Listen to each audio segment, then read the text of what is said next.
இன்னும் நடுவுல ஒரு கொடுமையா நடந்துச்சு. எந்த மொபைல்லயும் வந்து பின்னாடி ஓட்ட போட்டு பார்த்துருக்கீங்களா கவர்ல? ஓ! அது நம்ம பாதுகாப்பு தானே வச்சிருக்கிறோம். பாதுகாப்பு தான் வச்சிருக்கோம். நடுவுல இந்த 6 டூ 10 8 மாடல்ஸ்லாம் பின்னாடி அந்த ரவுண்ட் மட்டும் போட்டு ஓட்டைய விட்டுருப்பாங்க. ஏன்னா, வெளியிருந்து போய் எடுத்து பேசும்போது கூட ஆப்பிள்ல பேசுறோம்னு தெரியணும் நமக்கு. தெரியணும்ல பிராண்ட். பிராண்ட். ஆப்பிள்னு சொன்ன உடனே நம்மளுக்கு ஒரு மைண்ட்ல ஒரு லைட் இருக்குது பார்த்தீங்களா? அதோட வேல்யூ ஒண்ணு. இன்னொன்னு வேல்யூ அவங்களோட இன்டெலக்சுவல் ப்ராப்பர்ட்டி. ஓகே. இததான் ஐபின்னு சொல்றாங்க. இன்டெலக்சுவல் ப்ராப்பர்ட்டினா அறிவுசார் சொத்து. அறிவுசார் சொத்துன்னா, அவங்களுடைய ஃபார்முலாஸ், டேட்டாஸா? அவங்களுடைய டேட்டான்னு சொல்றத விட கோடு. கோட். சாஃப்ட்வேர்ங்கிறது இன்டெலக்சுவல் ப்ராப்பர்ட்டி.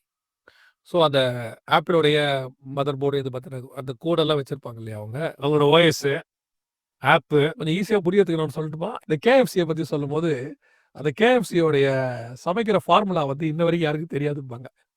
ஆமா. அதே மாரி கொக்கோ கோலாவுடையதான அந்த காம்பினேஷன் ஃபார்முலா தெரியாது. அது ஏதோ ஒரு இடத்துல சீக்ரெட்டா வச்சுக்கிறேன்னு சொல்லுவாங்க. ஆமா. ஏன்னா, அதான் அவங்க அசெட். அந்த மாதிரி தானே இதுவும். அழகா சொன்னீங்க. அதுதான் இன்டெலக்சுவல் ப்ராப்பர்ட்டிங்கிறது. அதே மாரி இந்த கோடு, சாஃப்ட்வேர் இதெல்லாம் சேர்ந்தது தான் intellectual property. Software is also intellectual property. Okay. அறிவுசார் சொத்து.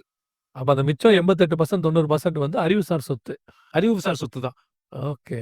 இப்ப புரியுதா நம்மளுக்கு? ஏன் வந்து 21ஆம் நூற்றாண்டுல அறிவாற்றலுக்கு இவ்வளோ முக்கியத்துவம் இருக்கு, இவ்வளோ மரியாதை, இவ்வளோ மேன்மை இருக்குன்னு. இப்ப சொத்துங்கிறது வந்து இந்த நாலேட்ஜ பேஸ் பண்ணி இருக்கிறது தான் மெயினா இருக்கு. நாலேட்ஜ் தான் சொத்து. நாலேட்ஜ் தான் சொத்து. ஆமா. எனக்கு இந்த எவல்யூஷன் ஆஃப் சொத்த பார்க்கும்போது, எவல்யூஷன் ஆஃப் ப்ராப்பர்ட்டி நான் சொல்லும்போது எனக்கு ஆச்சரியமா இருக்கு. அதாவது யோபு காலத்துல, ஆபிரகாம் காலத்துல ஆடு, மாடுகள் தான் வச்சிருக்கிற மந்தை தான் சொத்தா பார்க்கப்பட்டுச்சு. ஆமா. ஒரு கழுதை வந்து இருந்தா பெரிய ஆளா பார்க்கப்பட்டுச்சு.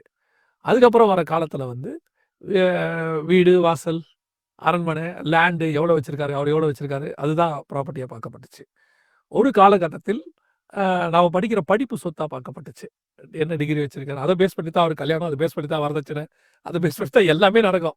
பையன படிக்க வச்சிருக்கோம்ல கிராஜுவேட்டா அப்படிம்பாங்க. இப்போ நாலேட்ஜ் தான் சொத்தா பார்க்கப்படுகிறது. ஆமா. நீங்க யோசிச்சு பாருங்களேன். $3.7 டிரில்லியன் 10% டான்ஜிபிள் அசெட்.